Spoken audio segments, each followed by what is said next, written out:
what would that be? If I had the opportunity, Sure. If I had the opportunity within the Black church, I would be very honest, first of all, and be transparent about my particular situation. And being reared in the church all my life, I would be when you're a child, you see a lot, and you're told not to speak.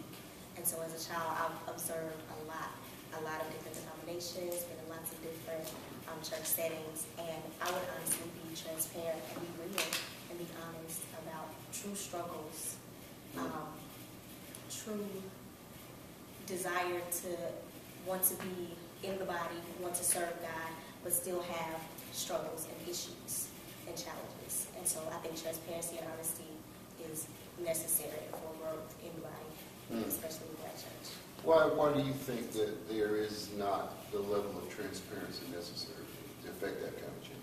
Well, I think that as a people, we think that we are discounted or discredited if we show our real selves, or if we reveal that we may not be as holy as we present ourselves to be, or we may not be just or justified anymore if we show our real selves.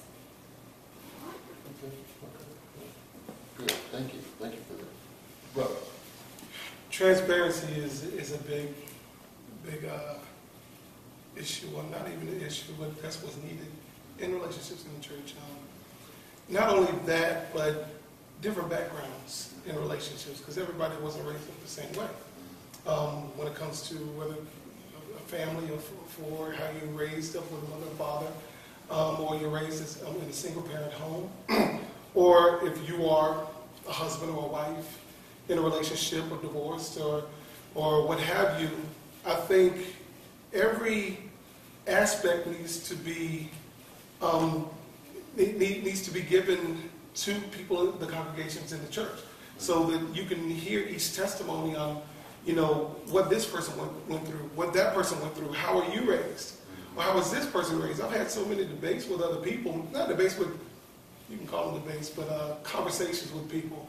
Well, I was raised in an upper middle class home. Had a swimming pool, mother and father there, and father always talked to me about sexual relations and things of that nature. Whereas the person I'm talking to said, well, I had it rough growing up. My father was never there. I never knew my father. We always tend to try to make it, but I never had to worry about that because my mother always did all that she could to try to take care of the family.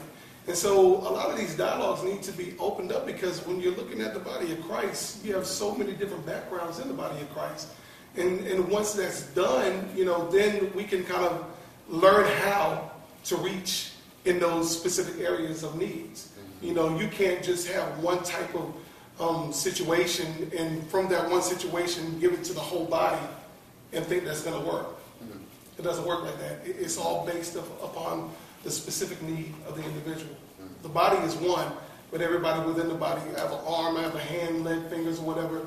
It has its own reasoning for what it's used for in the body. So I think, through that transparency and getting understanding from the background and putting it out to the specific needs, that's what's going to help. Do you think our church leaders are properly trained to be able to provide, what sounds like specific types of solutions that deal with people who are coming from different backgrounds? What do you think about that? Well, first of all, I think that the majority of the leadership within the church does not reflect the population of the church. The majority of church leadership is primarily men. And, I'm going to have to know this one person here. But, if 90 or 80% of the church is women, and 95% of the leadership is men, that is a problem. That's problematic, because you cannot address my specific need, my specific issue from the pulpit, because you don't understand my particular space in society. And I'm sorry, that's just my opinion concerning being equipped. You don't have my equipment, so you're not equipped to deal with my specific need. All right. So it sounds like you're talking about a married male pastor trying to minister to the needs of, in some cases, single females with maybe small children, or single family household. And so there's some incompatibility there. Absolutely. What do you think about that?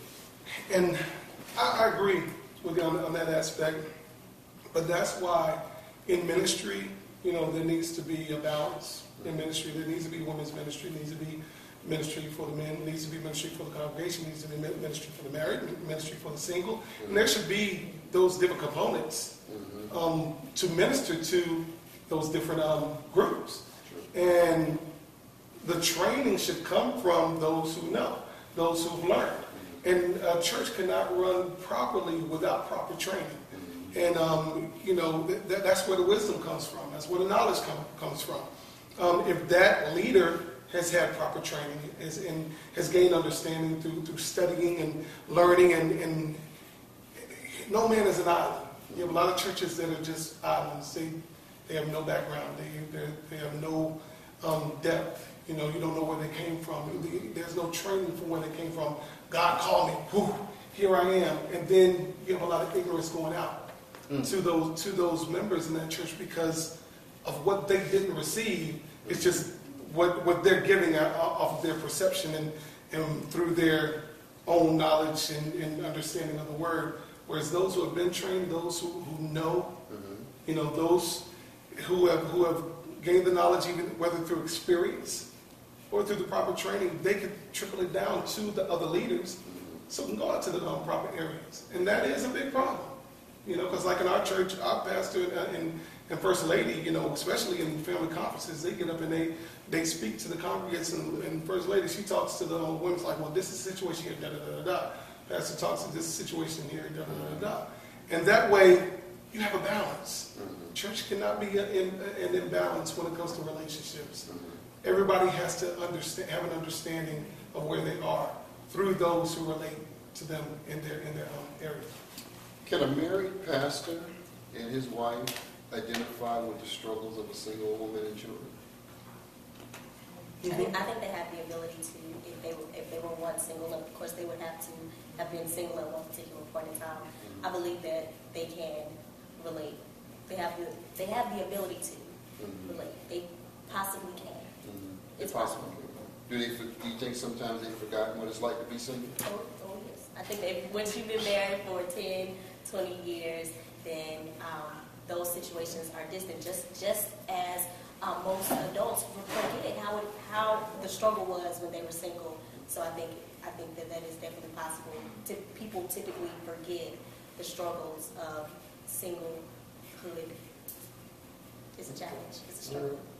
I think we're off to a good start, folks. We're going to take a break. We'll be right back.